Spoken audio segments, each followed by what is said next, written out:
Well, hello, my friends. We meet again. It has been a while. Where should we begin? Paschendale today is a quaint little Belgian village located on a ridge that separates two valleys. Yet, just over a century ago, the town and its surrounding area was the location for one of the most infamous battles of the First World War. The Battle of Paschendale, or as it's known officially today, as the Third Battle of Ypres. This battle, perhaps more than any other, has come to symbolize the First World War for the English-speaking world. During the lead up to the battle, that area of Belgium was subjected to very heavy rains, which, when combined with the absolutely cataclysmic shelling of the area, turned the entire battlefield into a colossal quagmire of mud, shell holes, and human misery. The name of the village in the battle also gives some sort of twisted irony to it. Paschendale sounds a lot like Passion Day in English. A cruel joke of the universe if there ever was one, for sure. And to make it even more poignant in the Anglo world, the battle was almost entirely fought on the Entente side by British Commonwealth troops, as the French army of 1917 was facing massive problems on its own. Thus, the Battle of Paschendale resonates very, very deeply within the English-speaking soul, and especially so here in Canada, and remains a very deep scar on the psyche of the societies which fought in it. During the 3-month battle, estimates range from around 400,000 combined Entente and German casualties, all the way to north of 900,000. A truly staggering human cost. And to put this into perspective,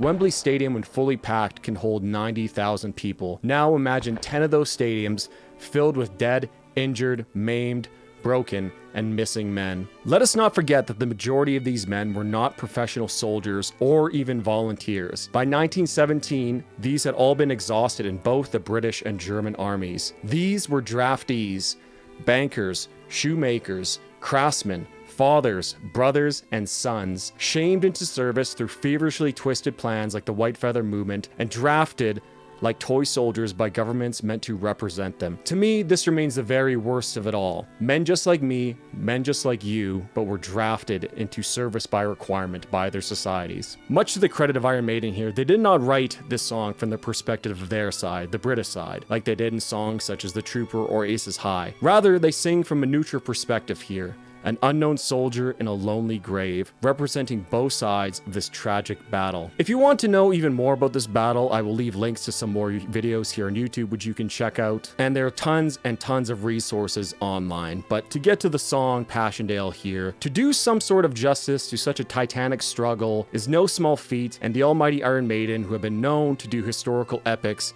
and songs before this, do not disappoint whatsoever. Paschendale, to me, is the culmination of all that makes Iron Maiden great. Tremendous and emotional singing from Bruce Dickinson against a backdrop of expertly crafted music, combined with a respect and reverence for history which few bands can even come close to matching. This is the Paschendale Deep Dive.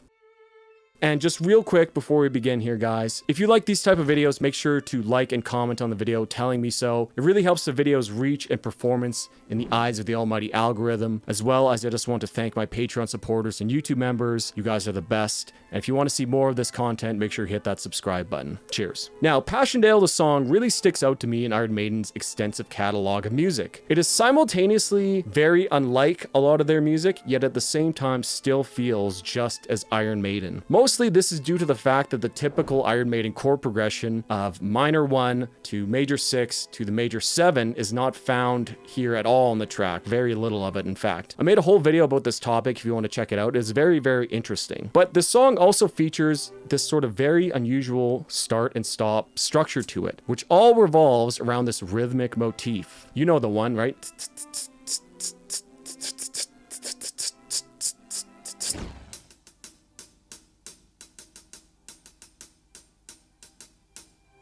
This motif to me really sounds like distant machine gun fire. Like we are in the trenches and all is quiet around us and there's like a machine gun firing miles off into the distance. You know what I mean? The closed hi-hat really sort of evokes this distant rat-tat-tat-tat of someone firing far away from a machine gun. Do you know what I mean? And in addition to this, the rhythmic motif that gets repeated breaks the song up into 5 sections, or what I like to call them here, 5 separate movements. These closed hi-hat breaks are a huge dynamic shift from the huge and bombastic riffs, verses, and choruses that give this song its vibes, right? It gives it that feeling. In a similar way to the Third Battle of Ypres was actually several different battles so get lumped together in one grand offensive, so is this song in a way.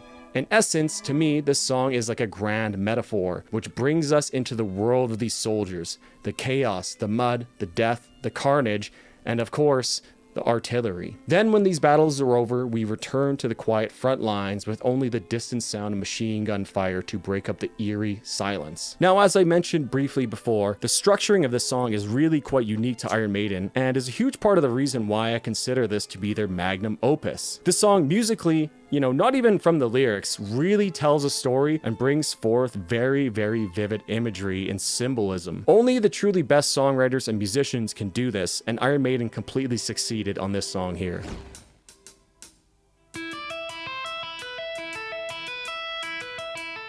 After the initial intro of that hi-hat motif, we get a tapping guitar lead, which also acts as a repeating motif through the song. We will see this 3 separate times.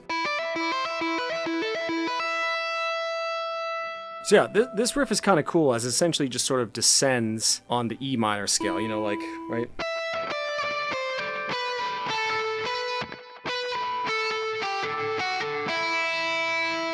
Which is pretty cool, right? But when you tap it and you go in between the octaves, right?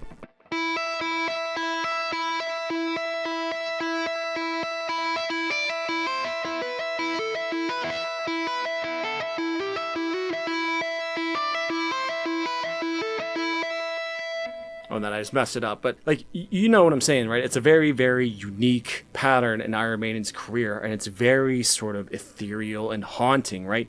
Especially with the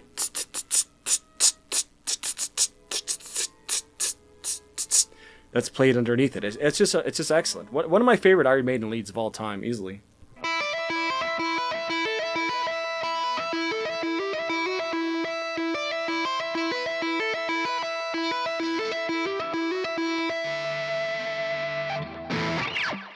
This tapping lead to me sounds very, very ethereal, almost like it is some sort of spirit on the wind, so to speak. This is matched by the lyrics Bruce sings over top of the 3 times that this lead is played. Now, the first 2 stanzas, which are sung over top of this lead and hi-hat motif, are from a third-person perspective, like we are observing the soldier lying in no man's land, slowly fading away as his soul is carried away, represented by that haunting lead pattern. This is then contrasted by the very, very heavy sections of the song, which are sung entirely from a first-person perspective. So we have third-person perspective and first-person perspectives. And for instance, here are the 2 verses of the quiet parts. In a foreign field he lay, lonely soldier, unknown grave. On his dying words he prays, tell the world of Paschendale. Relive all that he's been through, last communion of his soul. Rust your bullets with his tears, let me tell you about his years.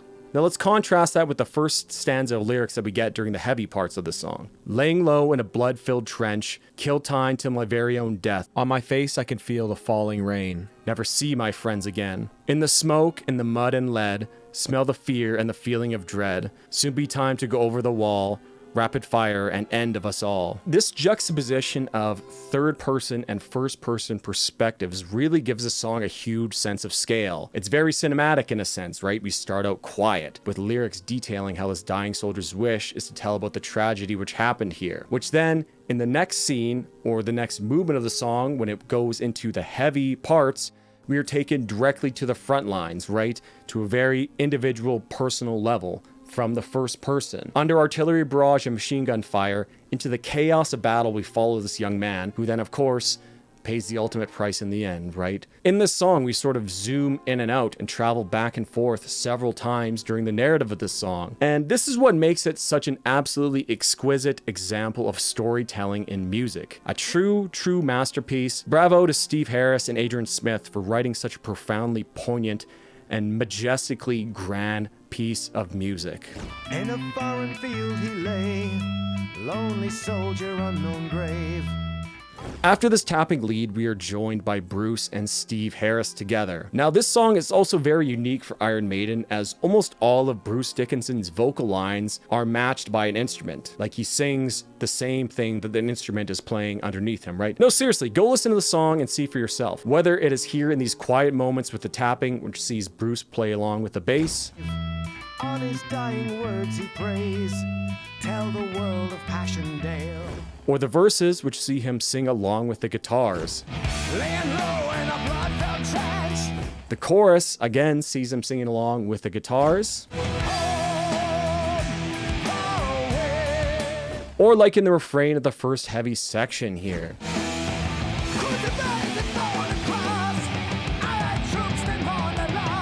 And it's really just very unique. You don't often hear Iron Maiden doing this. And now, of course, he adds his own Bruce Dickinson flourishes to all these parts.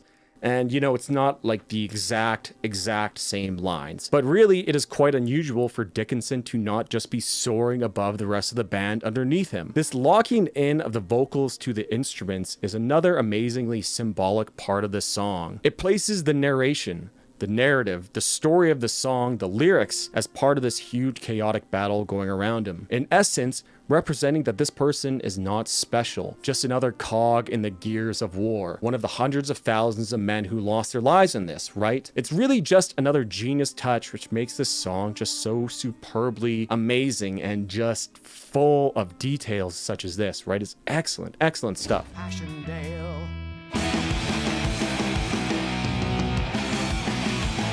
After this intro, we are introduced to another motif which you will hear throughout the song. This descending power chord driven riff is extremely powerful, starting on the higher E power chord before descending down rhythmically down to an open E5 power chord. It's another unusual riff which we don't really hear from Iron Maiden, who tend to end their riffs on the same chord which they started on, right? That 1-6-7-1 pattern that I talked about earlier. But here, they end on the E chord but an octave lower, right? So it's just descending, descending.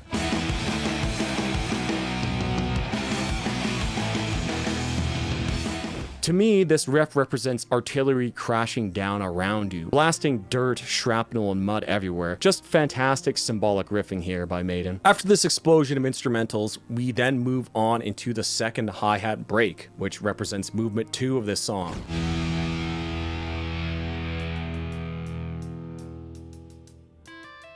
This time we hear the tapping lead be accompanied by what maybe sounds to be an oboe. Let me know what instrument this is, guys. I'm terrible at recognizing woodwind instruments. But regardless, it gives us a preview of some of the more symphonic elements which will also be presented later on the song. And again, the added symphonic elements here sort of play into this grand scale feel of the battle which they sing about, making the lone voice of Bruce here sound even more small and insignificant. We live all that he's been through. Last communion. Truly fantastic songwriting. The oboe plays a very haunting melody while Bruce sings a second set of lyrics here in a very similar, somber manner to his first stanza, before once again we are smashed right in the face with artillery from the guitars here, with the drums right. Fantastic, man. Oh, it's so good. About his years. And then after another round of artillery, we then move into what I would consider to be the very first verse section of the song. This section sees us zoom right into the personal level, with lyrics describing the soldier hiding in the trenches with battle and death all around him. Laying low in a blood-filled trench, killing times on my veil. This verse part is just a little bit more subdued, sort of like he is entranced by battle all around him. Very cool songwriting here. It's sort of like he's lucid among the chaos sort of thing. Sort of like he's like entranced by the chaos around him and is just viewing it sort of, you know, like in that opening scene in Saving Private Ryan. Do you know what I mean? This first verse is actually one of the few guitar parts which does not get repeated later on in the song. Now this is symbolic of the soldier perhaps losing himself in the battle, as this riff is played here is very like sort of typical Iron Maiden, and then is never played again. A very nice touch, right? You have the self, you know, the typical Iron Maiden. It's here, but you never hear it again as it's lost to the battle, lost to the chaos around him. Now this trance is interrupted by a huge open E power chord, which is followed up by more huge power chords, which also sees the first appearance of the horn section, which will be consistent throughout the song. On the end of a song. The horn section here starts out fluttering and then builds in sound and intensity into the next verse. This section to me kind of represents a near miss by an artillery shell, sort of shocking the soldier into lucidity and to action. The horn section also plays this, and forgive me as I completely lack the musical vocabulary when it comes to symphonies, but this sort of like horror movie dissonance and fluttering, like what you hear before something terrible is revealed in a horror movie.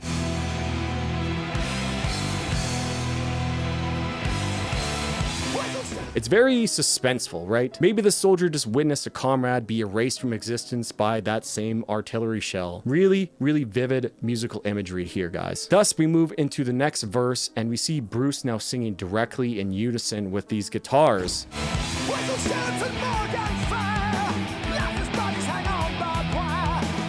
Which is repeating that same sort of artillery descending verse again, right? It's another symbolic way of saying the soldier is now part of this grand battle. Bruce does a fantastic job here. He sings with like a genuine franticness to his voice, which matches the lyrics of this stanza perfectly, emphasizing the chaos of this battle scene around him. Halfway through this verse, we see drummer Nico McBain switch up his pattern to one consisting of crashes and snare hits together with toms in between.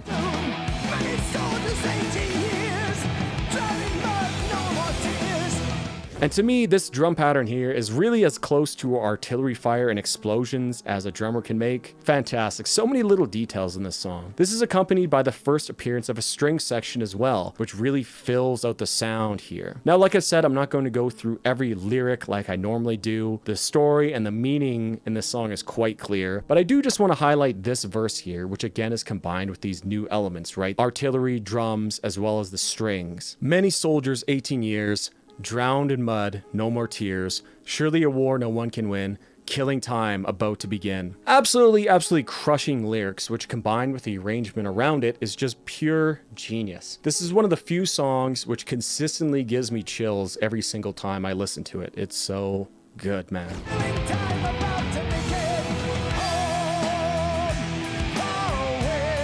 After this, we then move into the chorus of the song, a very grand yet somber chorus, which absolutely fits the song perfectly. The sing-along moment of this song, if there ever was, right? You need this in Iron Maiden. Notable in this first chorus here is the use of a church bell at the beginning of every phrase.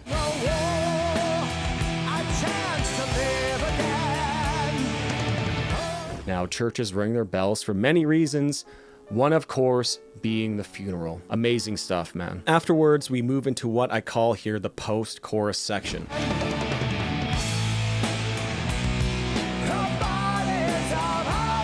which sees more heartbreaking lyrics as well as the return of that horror movie-esque sort of horn section, suspenseful, fluttering, whatever you want to call it. You know what I mean? You know what I mean. And the lyrics here in this section are just absolutely crushing as well. The bodies of ours and our foes, the sea of death it overflows. In no man's land, God only knows. In two jaws of death we go. Heartbreaking lyrics. One of my favorite parts here is the "into jaws of death we go" line. Into jaws of death we go. Which of course means that this soldier is charging into battle, right? Over the top he goes, and as Bruce holds that last note, we are brought right back to that artillery riff that we heard earlier. The fourth time we've heard this riff played, yet this time, rather than being purely instrumental or part of a verse, Bruce joins in, once again in unison with the guitars.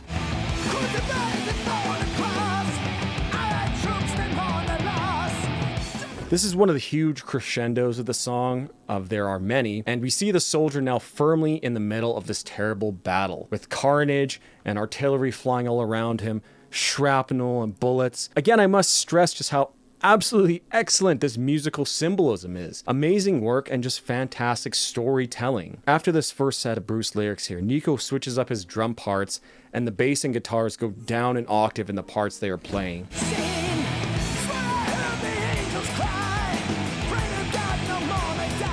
This subtle switch up in arrangement just makes this section here feel even more heavy and pulverizing. Utterly amazing songwriting. The part again always gives me chills. Bruce continues, however, in that same octave range that we just heard him before, continuing the story and giving us the indication that this is the same soldier witnessing it.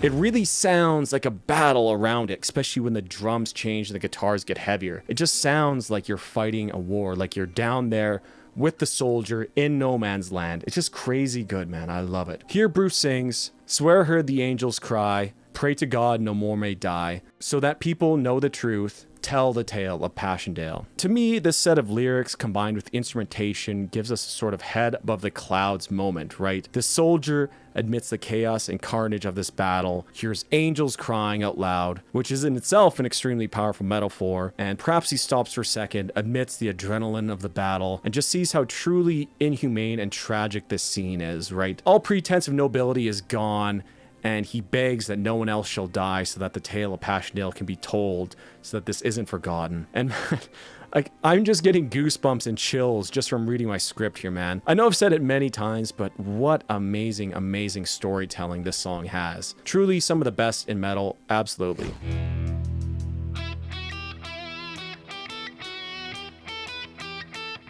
We then move into the third repeat of this closed hi-hat motif, which signals now that we are now into the third movement of the song. This time, rather than the same tapping lead, we get a much more typical Iron Maiden sounding lead, right? This lead is in built up with harmonies, bass, and strings before the rest of the band joins in.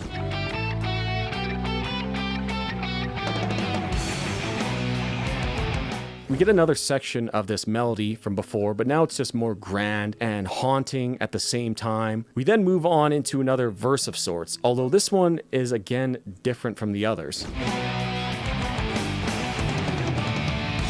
has a human heart. Which sees more great lyrics again sung by Bruce, who again is in unison with the guitars. Cruelty has a human heart, every man does play his part. Terror of the men we kill, the human heart is hungry still. I stand my ground for the very last time. Gun is ready as I stand in line.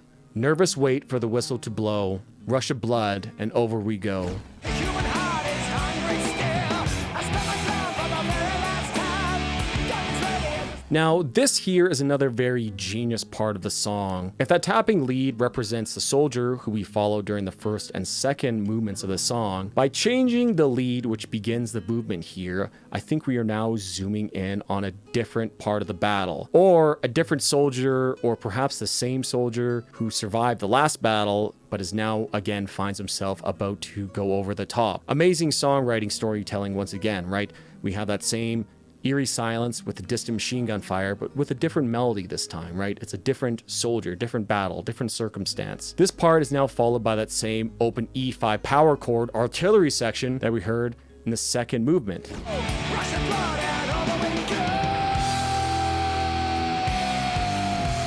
Although this time, Bruce continues his note and fades away in both volume and in note, right? He sort of fades and slides down. And while the guitars and drums are pounding, we hear an eagle cry out over top of it. To me, this represents the absolute tragic nature of this soldier crossing over the top and getting immediately obliterated by an artillery shell. The eagle here representing his soul being carried away into the sky out of the battle.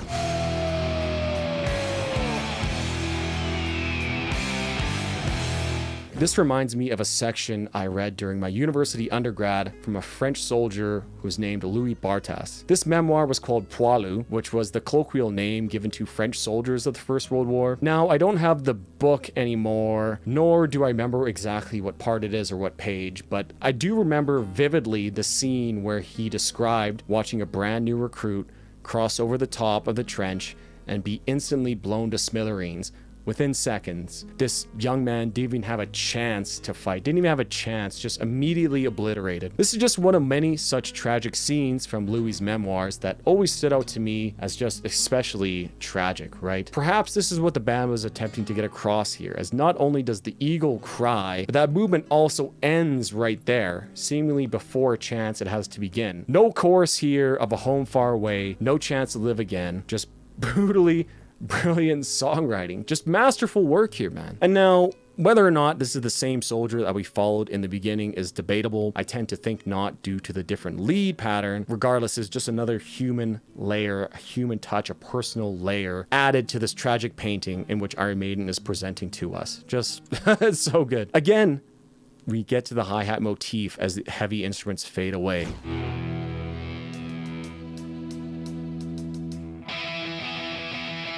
Now we enter the fourth movement of the song. Yet instead of some solemn lead, we get this energetic power chord riff being played, which then leads us directly to a very sort of typical Iron Maiden solo section.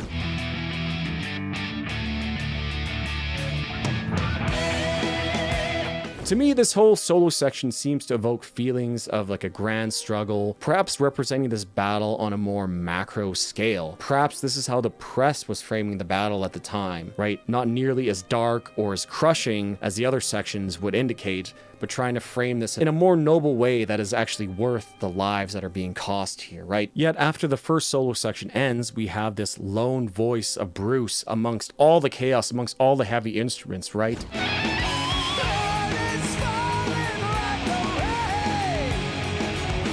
At this point seems to be reinforced by the brief set of lyrics which Bruce regales with us here. Blood is falling like the rain, its crimson cloak unveils again, the sound of guns can't hide their shame, and so we die on Paschendale. Great lyrics here, especially the crimson cloak line, and here he is saying that despite their efforts to frame this as a noble battle against the Hunnic forces of the Germans, right, against perky Belgium, right, the sound of guns can't hide their shame. Perhaps my favorite line in Iron Maiden's career. It's utterly brilliant, right? You have the grand solos with these, you know, the cool riffs, right, framing this as a noble struggle. Then you just have the lone voice of Bruce saying that the guns can't hide their shame whilst all the strings are happening, whilst the goes are playing, and then it goes back to another solo section, right? It's just so fantastic, man.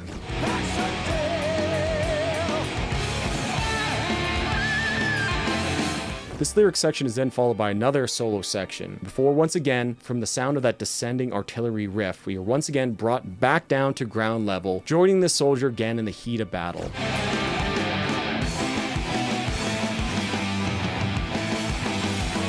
Even the gorgeous strings, which continue on from the solo section, can't keep us from diving right back into the heat of this battle. Perhaps representing that regardless of how this battle is framed in the press, you cannot ignore the realities in which the common soldier found himself in here. And this section here, with Bruce singing, is just so emotionally powerful and poignant.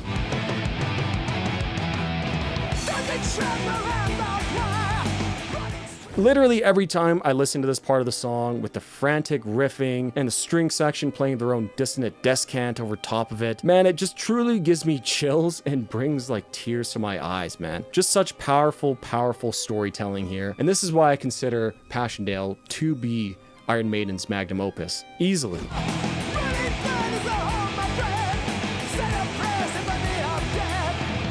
And in the midst of all this chaos, Bruce cries out to us, dodging shrapnel and barbed wire, running straight at cannon fire, running blind as I hold my breath, say a prayer, a symphony of death. As we charge the enemy lines, a burst of fire and we go down. I choke a cry, but no one hears. Feel the blood go down my throat. Man, even just reading these lines out loud, I can hear the song and I'm getting goosebumps just standing here reading the script, reading these lines out loud here. Truly heartbreakingly beautiful lyrics here, which also has a few throwbacks to another Iron Maiden classic, The Trooper, which I'll be covering on this channel here soon. So be sure to subscribe for more to see this when it comes out. I also just want to mention here that the intentional unrhyming of this verse, right? Pretty much every other verse rhymes in some sort of way, but throat does not rhyme with anything. It really adds that sort of emotional finality impact, right? It doesn't rhyme, it stands out, it's there, right? The blood is running down his throat as this man is dying.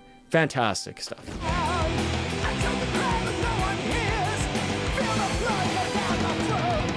Thus, we now move into the second chorus, which hits a bit differently from the first time we heard it here, when it is juxtaposed to the previous section we just heard.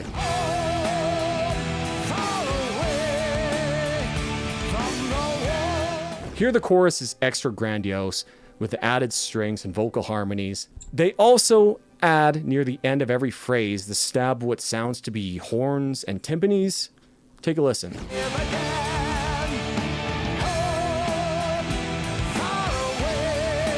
Whatever instruments are actually playing there, it actually sort of sounds like artillery fire. Maybe a sample of artillery is included in it too? I don't know.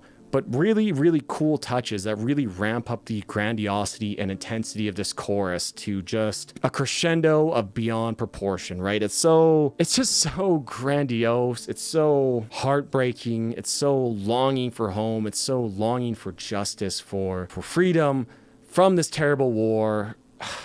Just fantastic, man. Truly, I kneel. I kneel.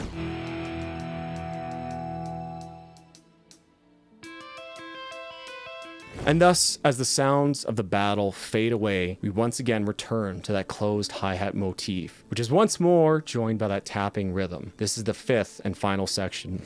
See my spirit on the wind, across the lines beyond the hill. Bruce sings to us in a very somber tone, "See my spirit on the wind, across the lines beyond the hill.